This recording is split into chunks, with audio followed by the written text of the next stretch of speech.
నిన్న శివరుద్రాని అరెస్ట్ చేశారు అని చెప్పి కూడా ఎంత హల్చలైందో మనం చూసాం. అయితే శివరుద్ర గారిని ఎందుకు అరెస్ట్ చేయాల్సొచ్చింది? అసలు ఏ కేస్ కింద అతన్ని అరెస్ట్ చేశారు అన్న దాని గురించి కూడా చాలామంది వివరాలు అడగడం కూడా జరిగింది. ఈ నేపథ్యంలోని అసలు ఎవరినో అరెస్ట్ చేయపోయి ఈయన్ని అరెస్ట్ చేశారు అని చెప్పడం కూడా జరిగింది.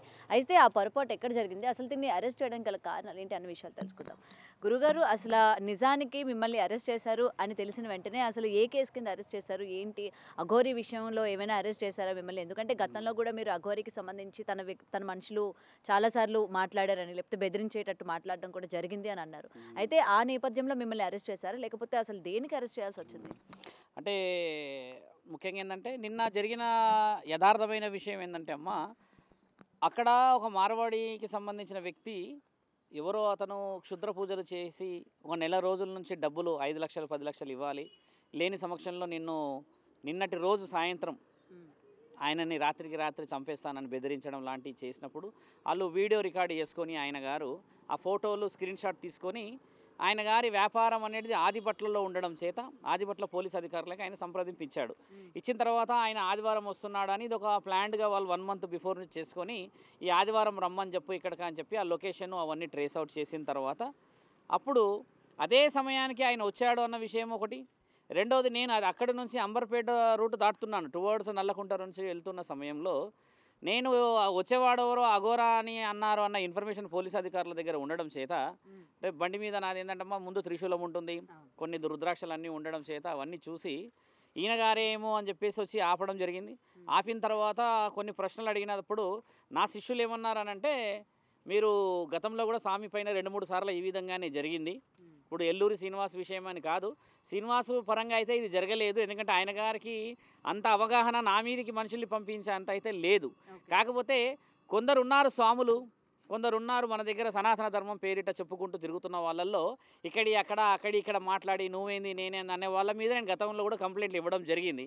అలాంటి విషయంలోనే మన దాకా ఎవరైనా వచ్చారేమో, పోలీస్ అధికారుల్లాగా వాళ్ళు లేరు, సివిల్ డ్రెస్లో ఉండడం చేత వాళ్ళు మాట్లాడడం కొంచెము ఎట్లా అంటే క్వశ్చన్ టు క్వశ్చన్ లాగా ఉన్నప్పుడు నా శిష్యుడు ఏం చేశారంటే, మీరు పోలీసు వాళ్ళు అయితే పోలీస్ స్టేషన్కి వెళ్దామని చెప్పేసి మేము బండిని ఆయన గారిని అదే కారులోనే తోసేసి ఆయనను గట్టిగా వెనక్కి దుబ్బినట్టు చేసి కారులో కూర్చోబెట్టుకొని నల్లకుంట పోలీస్ స్టేషన్ దగ్గరకు వచ్చాం. వచ్చిన తర్వాత అక్కడ నుంచి నేను చిలకలగూడ పోలీస్ స్టేషన్కి వెళ్ళాను. ఎందుకంటే అక్కడ పోలీస్ స్టేషన్లో ఎవరు లేరు సమక్షంలో, శిష్యుడు కూడా అక్కడే ఉన్న తర్వాత చిలకలగూడకి వెళ్ళిన తర్వాత అక్కడ సదరు ఎస్ఐ గారు ఏం చేశారు, నన్ను డీటెయిల్గా ఇన్ఫర్మేషన్ తీసుకొని, స్వామి మీరు అందరికీ తెలిసిన వాళ్ళే కదా, ఏదో పొరపాటు జరిగినట్టుంది, ఎవరైతే వచ్చారో 2 క్రైమ్ బ్రాంచ్ నుంచి వచ్చిన కానిస్టేబుల్ అని ఇక్కడికే రమ్మన్నాను నేను, వస్తున్నారు అన్నప్పుడు అప్పటికే ఈయన గారిని మావాడిని ఆదిపట్లకు తీసుకుపోదామని వీళ్ళు అనుకుంటున్నారంట. అంటే వాళ్ళు అప్పటి వరకు నేనేంది అనేది విషయం ఇంకా వాళ్ళు ఫోటో క్లారిటీ తీసుకోలేరు. నేనే అనుకొని వాళ్ళు పట్టుకున్న దాంట్లో ఏదో దొరికిపోయింది, నేను ఎక్కడికో వెళ్ళిపోయినా అనుకుంటున్నారు. కేసు పెట్టారో అతనికి కూడా క్లారిటీ లేదు. అసలైన విషయం ఏంటంటే ఆ సంతోష్ని అయితే ఖచ్చితంగా ఎంక్వైరీకి పిలిపియాలి. ఇప్పుడు పోలీస్ అధికారులకైతే తెలియకపోవచ్చు, కానీ ఇప్పుడు ఎవరైతే ఉన్నాడో నెల రోజుల నుంచి మాట్లాడేటోడికి మొహం గుర్తుపట్టేది ఉండదా. కాబట్టి సంతోష్ మీద నేను ఖచ్చితంగా కేసు వేయబోతున్నాము. సంతోష్ని ఆయన ఎవరైతే అన్నారో మార్వాడి అతనైతే వదిలిపెట్టేది లేదు. ఆయననైతే ఖచ్చితంగా నేను దీంట్లో ఇన్వాల్వ్మెంట్ తీసుకుంటా. పోలీస్ అధికారులను కూడా నేను ఆదిపట్ల పోలీస్ అధికారులతో కూడా నిన్న సాయంత్రం కూడా మాట్లాడడం జరిగింది. వాళ్ళు కూడా ఏంటంటే అలా ఒక మిస్కమ్యూనికేషన్ జరిగింది స్వామి గారు, కాబట్టి మేము దానికి నిజంగా మా వాళ్ళకు కూడా చెప్పాము, అదొక అపాలైజ్ లాగా తీసుకోండి అంటే ఆజాద్ గారు కానీ మీడియా సోదరులు అందరూ రావడం చేత ఇది వెనక్కి జరిగిన వ్యవహారమే. ఇక్కడ వాళ్ళు పోలీస్ అధికారులు ఎస్ఐ గారు పిలిచిన తర్వాత ఫోటో చూసి మీరు కాదు స్వామి అని ఒక కానిస్టేబుల్ అంటున్నాడు అని అంటే, ఒక కానిస్టేబుల్ ఏ పొజిషన్లో ఒక ఫోటో చూసి మనిషిని జస్టిఫికేషన్ చేయలేరా? ఇప్పుడు గడ్డాలు ఉన్నాయి, మీసాలు ఉన్నాయి, ఇలా జ్వారేడు జుట్టు ఉంది అని అంటే అందరిది ఒకలాగా ఉండదు కదా మొహము. అలా గుర్తుపట్టకుండా వచ్చి మీరు కాదు స్వామి అని అనడం చేత నేను నిన్న పూజకి వెళ్తున్నాను, ఒక పెద్ద పూజకి. ఆ పూజ అంతా డిస్టర్బెన్స్ అయిపోయి ఇప్పుడు వాళ్ళు ఎక్కడి నుంచో వచ్చి నన్ను నమ్ముకొని వచ్చిన వాళ్ళకి నేను సమాధానం చెప్పలేక, తర్వాత మీడియా సోదరులు అందరూ వచ్చినాక శివరుద్ర సాధువు అరెస్ట్ అన్న విషయము, తర్వాత అక్కడ ఏదో జరిగింది చిలకలగూడ పోలీస్ స్టేషన్లోకి వెళ్ళారా అని అంటే, ఇప్పుడు ఎన్ని ఫోన్లు వస్తున్నాయి నిన్న నుంచి, ఎక్కడ లేని ఫోన్లు, రాత్రి 2 గంటల వరకు మాట్లాడిన భక్తులందరూ ఏమన్నారంటే, అసలు ఏ విధంగా ఒక అరెస్ట్ వారెంట్ లేదు, ఒక వారెంట్ ఇవ్వలేదు, ఇంకా ఎఫ్ఐఆర్ కాపీ ఏమీ లేదు, ఏది లేకుండా అలా ఎలా పోలీసు వాళ్ళు మీదకి వస్తారు అన్న విషయంలో ఖచ్చితంగా సమాధానాలు ఇవ్వక తప్పదు. అక్కడికి మిస్కమ్యూనికేషన్ అయిందని చెప్పి నేను అందరికీ చెప్పడం కూడా జరిగింది. ఇప్పుడు సంతోష్తో మీరు మాట్లాడారు కదా నిన్న, మాట్లాడేటప్పుడు ఆ అబ్బాయి అసలే ఎందుకు అతన్ని కాంటాక్ట్ అవ్వడం జరిగింది? పూజలు క్షుద్ర పూజలు ఆల్రెడీ వీడియో ఆ అబ్బాయికి ఏదో సమస్య ఉందని చెప్తే ఆ అబ్బాయి అన్నాడంట, ఇట్లా మాకు సమస్య ఉంది అని అంటే, ఈ అఘోరకి ఆల్రెడీ కొన్ని డబ్బులు ఇచ్చాడంట, 50-60 వేలు ఇచ్చిండంట. 50-60 వేలు ఇచ్చిన తర్వాత 5 లక్షలు డిమాండ్ చేశారంట. 5 లక్షలు డిమాండ్ చేయడము నెల రోజుల నుంచి రాత్రిపూట ఫోన్ చేసి నేను పూజలు చేస్తున్నా అని, క్షుద్ర పూజలు చేస్తున్నాను, నగ్నంగా కూర్చున్నానని డైరెక్ట్ వీడియో కాల్లో ఆయనకి ఆ వీడియో రికార్డు ఉంది ఆ అబ్బాయి దగ్గర. ఆ అబ్బాయి ప్రొవైడ్ చేయాల్సిన అవసరం ఉంది మీడియాలకి. ఇప్పుడు ఆ వీడియోలు చూసిన తర్వాత ఆయనకు భయం అయ్యి ఏం చేశారు, పోలీస్ అధికారులను సంప్రదింపిస్తే పోలీస్ అధికారులు ఆయన ఏమన్నారు, రప్పించే ఏర్పాట్లు 5 లక్షలు ఇస్తామని చెప్పి పూజకు రమ్మని అన్న తర్వాత ఆయన గారిని పట్టుకున్నారు నిన్న సాయంత్రం. నేను నిన్న మీకు చెప్పాను, ఎట్టి పరిస్థితుల్లో వదిలేదన్నాను. పోలీస్ అధికారులు కూడా ఫోటో చూపించిన తర్వాత గంటలోనే వాళ్ళు పట్టేసుకోవడము, అక్కడ నుంచి ఆదిపట్ల పోలీస్ స్టేషన్ కూడా తీసుకెళ్లారు. ఆయన గారు ఏం చెప్పారంట, ఇది వెనక 2-3 ఉన్నారంట పెద్ద వ్యక్తులు, నేను ఒక కాంట్రాక్ట్ తీసుకున్నాను అన్నాడంట. ఇదే కాంట్రాక్ట్ అంటే ఇది ఎక్కడ కాంట్రాక్ట్ నన్ను అడిగారు, వాళ్ళు ఫోన్ చేశారు. వాళ్ళు ఆ కానిస్టేబుల్ ఫోన్ చేసి ఇది కాంట్రాక్ట్ అంటున్నాడు, వీడు ఏదేదో మాట్లాడుతున్నాడు స్వామి అంటే, అలా ఆయనను వదిలిపెట్టేది లేదు, ఈపు చింతపండు చేయాల్సిందే. ఇప్పుడు ఏంటంటే సనాతన ధర్మం పేరిట అమాయకులను మోసం చేసేది మన దగ్గర లేదు. 5 లక్షల పూజలు అసలు లేనే లేవు. 5,000, 10,000, 20,000 భక్తుల ఇష్టంగా వాళ్ళ దగ్గర ఉన్న తాయతను బట్టి ఇచ్చేది ఉన్నది. ధర్మంగా పూజలకు పైసలు ఇస్తారు, అది న్యాయమే. కానీ ఈ చంపేస్తాను, వాణి లేపేస్తా, వీని లేపేస్తా అని ఎవడు అడ్డొస్తున్నాడు అని చెప్పి 5 లక్షలు డిమాండ్ చేయడం అనేది ఒప్పుకునే విషయం కాదు.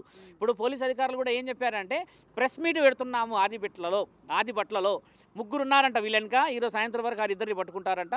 పట్టుకున్న తర్వాత మీరే రావాలి శివరుద్ర స్వామి గారు అక్కడికి వచ్చి కన్క్లూజన్ ఇచ్చాలి, క్లారిటీ ఇవ్వాలి. మీరు క్లారిటీ ఇచ్చిన తర్వాత ఈ విషయ వివరణలు ఖచ్చితంగా ఒక తెరబడుతుంది.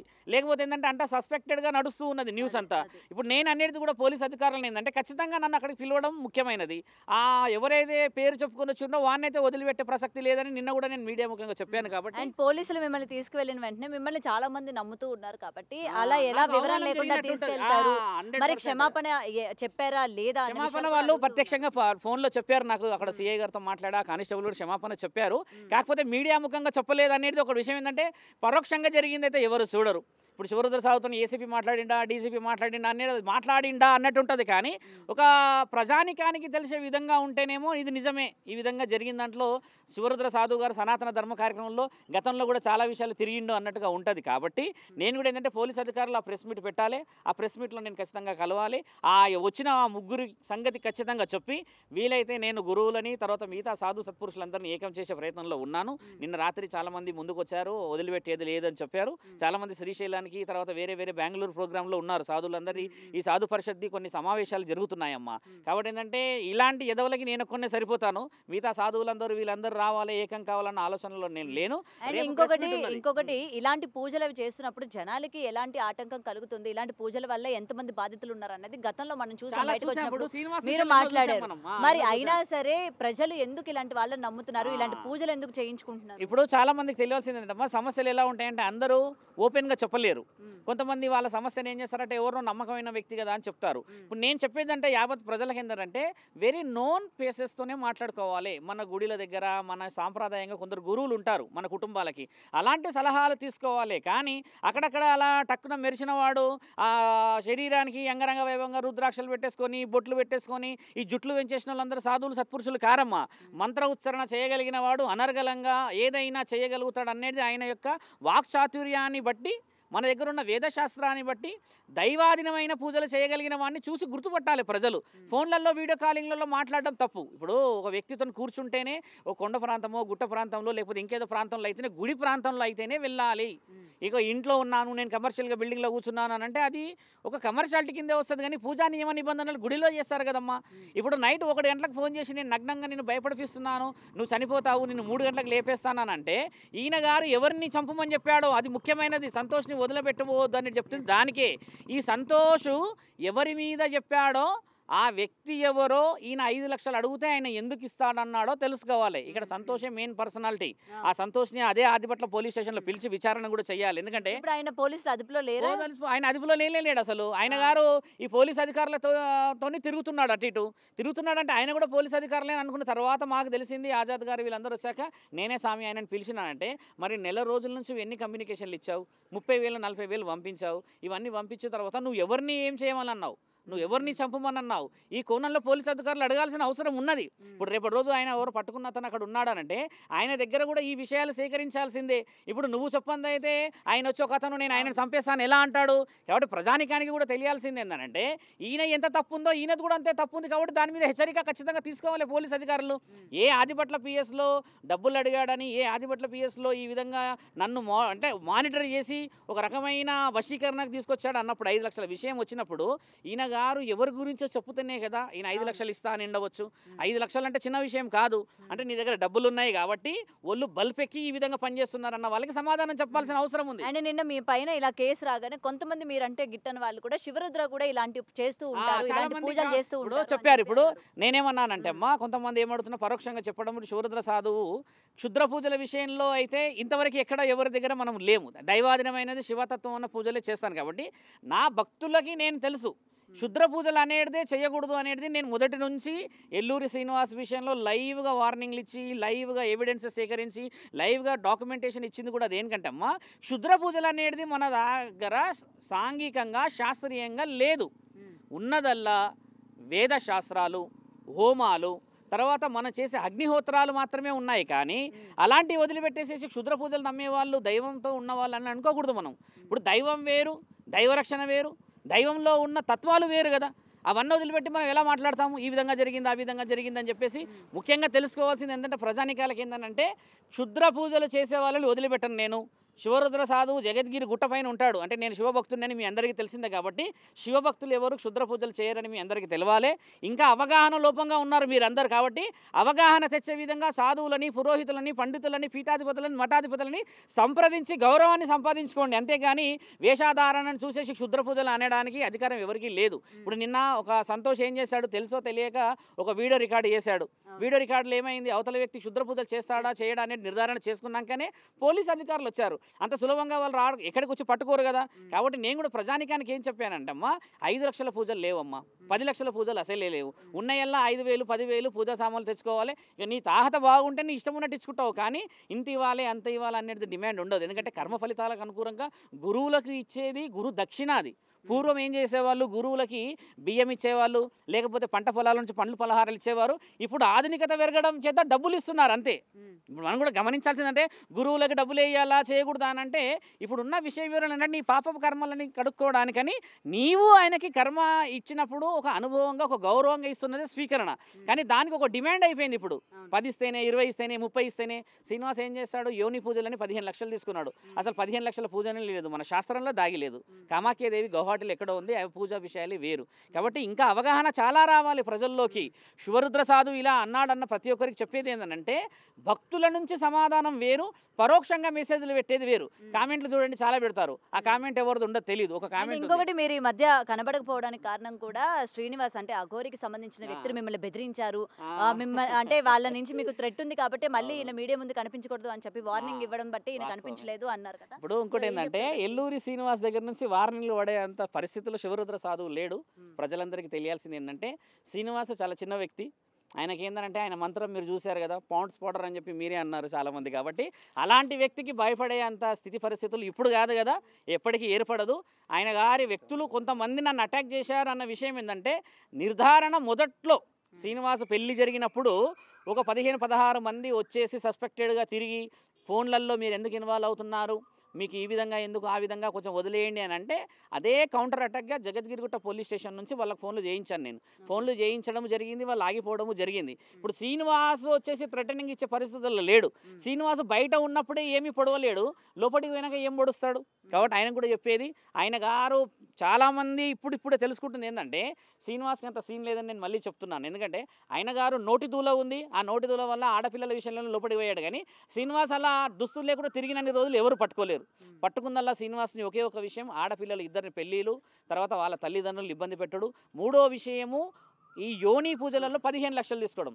అంటే ఇక్కడ ముగ్గురు ఆడవాళ్ళ శాపమే ఇది. కాబట్టి ఏంటంటే స్త్రీలతో పెట్టుకున్నాడు కాబట్టి అది ధర్మం అయితే గెలిచేవాడు, అధర్మంలో ఎలా గెలవనిస్తాం. కాబట్టి అమ్మ, అలాంటి వ్యక్తుల్ని ఎప్పుడు ఉపేక్షించబోలేము.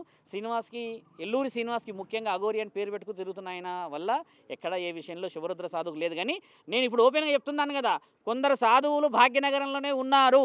మేమేది అని చెప్పేసి, మేము ఎక్కడో లేని జ్ఞాన సంపదకులము, హిమాలయాల్లో నుంచి పెరిగి వస్తున్నామని చెప్తున్న వాళ్ళకి చెప్తున్నామ్మా. వాళ్ళ మీద నేను నిన్నగాక మొన్ననే కేసు కూడా జగద్గిరిగుట్టలో ఫైల్ చేశాను. ఎందుకంటే వాళ్ళు మాట్లాడే పద్ధతులన్నీ ఎలా ఉంటాయంటమ్మా, ఈ మైకి పట్టుకోగానే మేము మహా యోగులము, మహా పెద్ద సాధువులమని మాట్లాడతారు. చేసే పనులన్నీ మాత్రం దిక్కుమాలిన పనులు, దిగజారిన పనులు చేస్తున్న వాళ్ళందరినీ వదిలిపెట్టేది లేదని నిన్న చెప్పింది కూడా అదే. ఇప్పుడు ఈ సాధువు వచ్చాడు, ఒక ఆయన 5 లక్షలు అని చెప్పేసి, ఆ సాధువు వచ్చి 5 లక్షలు ఇవ్వమని అడగలేడు. అంటే ఒక భక్తుడు నమ్మకంగా పోయిండు, ఆ నమ్మకాన్ని నిలబెట్టాలి అంటున్నాను నేను. ఈ నమ్మకంతో పోవాలి. కానీ మన దాంట్లోనే మనకి గూడుపుటానం జరుగుతూ ఉంది. ఇప్పుడు ఎల్లూరు శ్రీనివాస్ చూడమ్మా, హిందుత్వంలో ఉన్న అందరిని ఎంత పెకిలించి చెడ్డ చేశాడు. దీనికి అధికారం వచ్చింది ఎక్కడి నుంచి అంటే మనం ఉపేక్షిస్తున్నన్ని రోజులు వాళ్ళు మన నెత్తి మీద తాండవం చేస్తూనే ఉంటారు. కాబట్టి మేము సంవత్సరం క్రితమే పూనుకున్నాము ఇలాంటి విషయాలు వదిలిపెట్టేది లేదని. నేను నా తండ్రి పరమశివుడికి మొదట ఇచ్చిన నా వాగ్దానమే అదమ్మా మా గురువుల నుంచి. ఎక్కడైతే సనాతన ధర్మం పేరిట అధర్మాన్ని ధర్మం అని అంటారో అలాంటి వాడి వీపు ఒలిచేస్తా అని చెప్పిన నేను చేసినది కూడా ముమ్మాటికి అదే. నేను ఇప్పటివరకు ఎక్కడ ఎందుకు ఫెయిల్ కాలేదని అంటమ్మా, నేను ధర్మమైనాను కాబట్టే మీరందరూ కూడా సహకరించి ఇక్కడ దాకా రాగలిగారు. అధర్మమైన వ్యక్తిని అంటే నేను మీరు అన్నట్టుగా ఎక్కడో ఏదో విధంగా నాకు విషయంలో దెబ్బ పడేది కదా. దెబ్బ నాకు పడాలని నేను ఇప్పటికీ ఏం ఆలోచిస్తా అంటే అమ్మా, ధర్మం వైపు ఉండి నాకు దెబ్బ పడితే నేను నా వీపు మీద వేయించుకోవడానికే సిద్ధం. కానీ అధర్మంగా ఎంతమంది వచ్చినా కూడా అమ్మ ఎట్టి పరిస్థితుల్లో ఒప్పుకోను. ఈ విషయం కూడా ఆ సంతోష్ అనే వ్యక్తిని మీరు అందరూ గట్టిగా అడగాల్సిన అవసరం ఉంది. ఆదిపట్ల పోలీస్ అధికారులకు కూడా మంచి కృతజ్ఞతలు చెప్పాలి. ప్రెస్ మీట్ ఆయన ఇమీడియట్లీ అరెస్ట్ చేయడం జరిగింది. ప్రెస్ మీట్ కూడా వాళ్ళు పెట్టడం జరుగుతుంది. కాబట్టి ప్రెస్ మీట్కి అందరూ వస్తానని చెప్పారు. ఆ ప్రెస్ మీట్లో నిజాల నిర్ధారణ రేపు కానీ ఎల్లుండి కానీ, అంటే ఇంకా ముగ్గురు ఉన్నారు. ఒక అతను దొరికాడు, ఇంక ఇద్దరు దొరకాలన్నారు. ఈరోజు రేపు అయిపోతుంది స్వామి అని అన్నారు. వాళ్ళు రాగానే పెద్ద ఎత్తున ప్రెస్ మీట్ పెట్టి ఈ తెరకి ఒక ఆలోచన ముగింపు ఇస్తానమ్మా. కాబట్టి సనాతన ధర్మంలో ఉన్న ప్రతి భారతీయ పౌరులందరూ కృతజ్ఞతలు చెప్తే, గురువులని, సాధువులని, సత్పురుషులని నమ్మండి. కానీ ఇలా మిమ్మల్ని చంపేస్తాము, లేపేస్తాము అని చెప్పేసి అర్ధరాత్రి నగ్న పూజలు చేసే వాళ్ళని నమ్మకండి చెప్పేసి చెప్తున్నామమ్మా. ఇది జరిగిన సమగ్రమైన విషయం తల్లి.